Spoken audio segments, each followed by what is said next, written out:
Hello, everybody, and welcome to episode 6, not 11, 6 of Washington Probate TV. I'm your host, Christopher Small, and this is the internet's most passionate show about probate. Yes, it is. As always, still feel weird saying that. But that's what we do here, right? We help clients, we help people sort of get through the process, try to make it as pain-free as possible.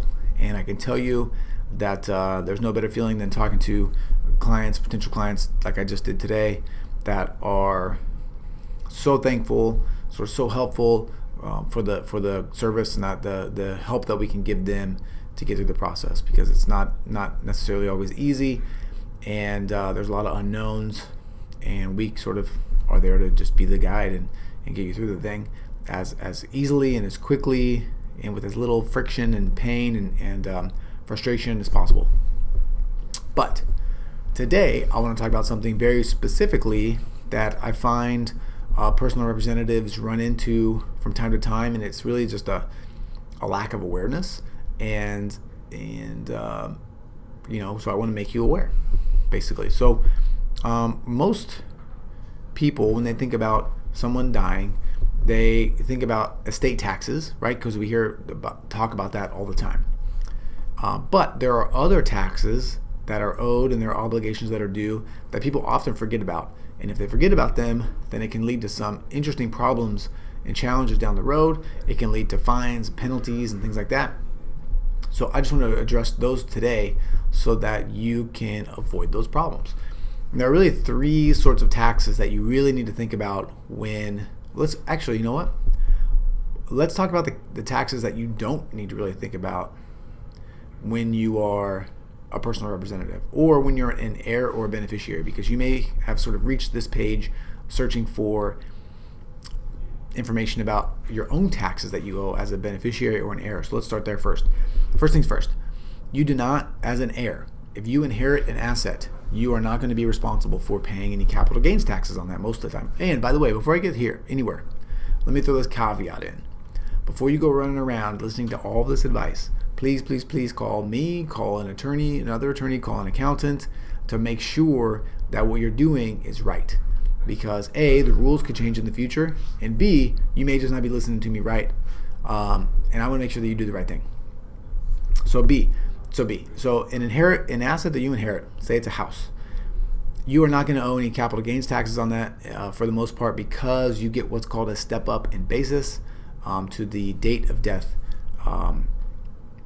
valuation of that asset. So if your parents bought a house for $100,000 and when they died it was worth $1 million and they give it to you, you are going to take that asset as if they paid $1 million for it, which means you're not going to pay any taxes on that gain from $100,000 to $1 million.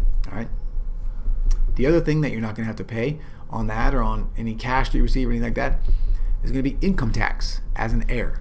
So if your parents left you $1 million cash, and you're not going to have to pay any income tax on that, okay? Because the idea is that it's already been paid somewhere else, okay, for the most part. If, however, you receive retirement accounts, and in the future you take distributions off of those retirement accounts, you will owe income tax on those funds in most cases. The reason for that is that most of those funds, when they were deposited, there was no income tax paid on that, like a regular IRA, for example.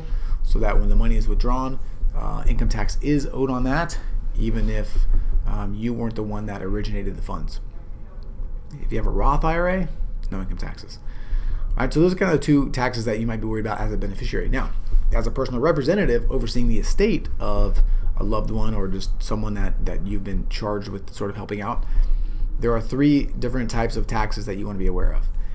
The first one is the income tax for the individual up to the date that they passed away.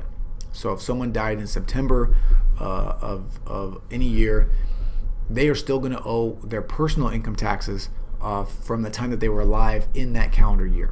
Okay? So you're going to have to take care of those as the personal representative. Number two is estate income taxes.